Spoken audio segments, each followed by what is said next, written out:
Unable to shake off her pursuer, and the trap's not even serving to stop him in his tracks. When put under such a situation, what would the Rem that Subaru knew do about it? Being able to pinpoint the location of her opponent because of the smell, if she also managed to distinguish the identity of the breadcrumbs her opponent was relying on, she would use it against them and trap them, trying to eradicate the cause of escape directly. And Subaru's prediction hit the nail right in the head. The problem was Rem. Ha! The difference in their fighting strength, as Subaru was unable to stop Rem's lunge towards him. As he cried out, he was then blown away by an arm from the falling Rem.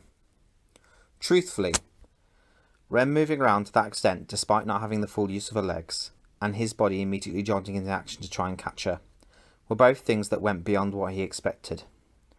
"You're so persistent, so persistent." "What? Wait, Rem, please listen to..." "How insistent?" She swung around her arms, one of them hitting Subaru and causing blood to start flowing down his nose. He appealed to her, although he was stained with blood, but Rem wouldn't listen to him since she was flying into a rage. Rem was on the forest floor on her hands and feet, glaring at Subaru with her blue eyes. "If you gave up on us there and then, I wouldn't have done anything more than that. And yet you continue to chase after us. Please stop. It really hurts when I get told that in such a simple way. My nose feels like it's going to be twisted off. When you come closer, I can immediately notice it. Worst of all, it became stronger compared to the grassland before." Holding down on his bleeding nose, Subaru staggered to his feet. Subaru, who could stand up, and Rem, who was on all fours. The situation seemed like it was in Subaru's favour, but it was merely an advantage that could easily be flipped over by one thing: physical strength. To add to that, if Rem started moving swiftly, using only her arms, Subaru would be knocked down into the gigantic pitfall this time for sure, and it would be the end of him. He had to clear her misunderstandings while measuring the distance between him and her, little by little. "Rem, please listen to me. It seems like I'm considerably stinky to you." "Yes, you stink." A nostalgic way to put it. It seems like I stink, and I know that it seems like I'm up to no good, but I don't bear any ill will towards you. Raising his hands in the air, Subaru showed her that he wasn't planning on being antagonistic to her. However, in spite of his claim, the wariness on her face refused to dim. To that extent, the witch's miasma was the primary factor in driving the empty Rem into a corner. No matter where he went, anything related to the witch really didn't bring about a decent situation. "Subaru, there's the thing with my smell, and I'm aware that I gave you a terrible first impression. Even with this, I've put up with the existence called myself for 18 years. So please, let me redo this." Rem, "Redo this?" Subaru, "I was the one at fault. Even though you were worried and anxious, having forgotten everything, I couldn't explain a single thing to you. All because of my personal matters, I wasn't able to listen and be thoughtful of your feelings." His eager thoughts and impatient feelings, those were the reasons he couldn't be considerate towards Rem. The blame was entirely on those two reasonings. It was easy for Subaru to defend himself like that. However, what meaning was there to a poor, scanty bout of self-justification? What he needed wasn't the words to protect himself. He needed the words to appeal to Rem, to relieve the tension in her stubborn heart. "You're important to me. I only want to protect you, so please listen to me. Please don't reject me. Please, give me one more chance. Rem... Both of his hands still raised up, Subaru bent over to bow deeply on the spot, pleading to her.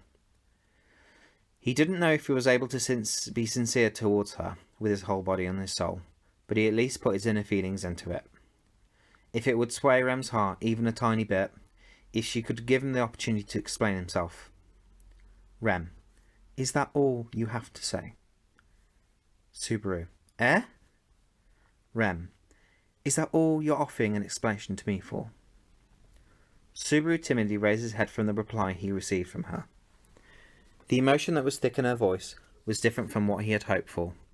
However, it was also unlike what he expected to happen if things went wrong, and it caused him to be bewildered. Rem's voice was adorned by a silent rage, an unbearable amount of fury. Rem? The fact that you've chased us around, and the fact that you're emitting an awfully evil stench is suspicious, of course, and I think it's terribly strange, but... Cutting off her words there, Rem drew her lips tightly. That was also as if she regarded Subaru, who remained unsure of the answers that lied ahead, as an unpardonable villain from the bottom of her heart, hostility gleaming in her blue eyes. More so than any reason, you can't wipe away the truth that you tried to abandon such a little girl. How are you telling me to put up my trust in a ruthless and despicable person like that? Ah. Subaru was left speechless from the gaze that condemned the wicked. The words that were thrusted against him permeated into his brain, and Subaru understood he made the wrong choice in obtaining Rem's trust with his first move. Whether he could gain it or not being completely separate from the witch's miasma. His mean-looking eyes, which he inherited from his mother, and the miasma that was forcefully shifted onto him, were not the reasons that damaged Rem's trust in the real sense. It wasn't the things he already had with him, but his own actions that destroyed her trust in him. Even if Louis were to be the Sin Archbishop, the incarnation of evil, from Rem's eyes, who knew nothing about the matter, she was a young, weak little girl, and Subaru had overlooked it. He couldn't find the answer to what he could say immediately. Subaru overcame many hardships on countless occasions. Sometimes he lost his life, unable to overcome them, and he had searched around for solutions from a different angle. But the answer for this very moment didn't lay inside of him. His apology, his excuse, or the truth. Which one did he need to prioritise? Did he need to apologise for the fact that he tried to forsake a child?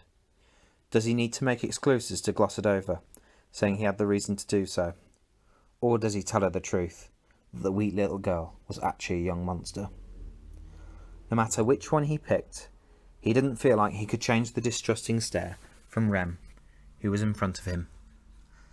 And that was the result of Subaru's actions, already set in stone by return by death. You're saying nothing more. As Subaru's gaze wandered around, his cheeks hardened and no words came out of his mouth. Rem grew tired, waiting for him. She heaved herself up with tremendous effort, trying to distance herself from him. It seemed like she didn't intend to beat him down on the spot, in order to sever the source of her worries for her future. Perhaps she thought the devastated Subaru wouldn't chase after her. Of course, that wasn't happening. Even if he was brushed off here, he would continue to extend his hand towards her until she took it. Parting ways, that wasn't happening, but... Subaru.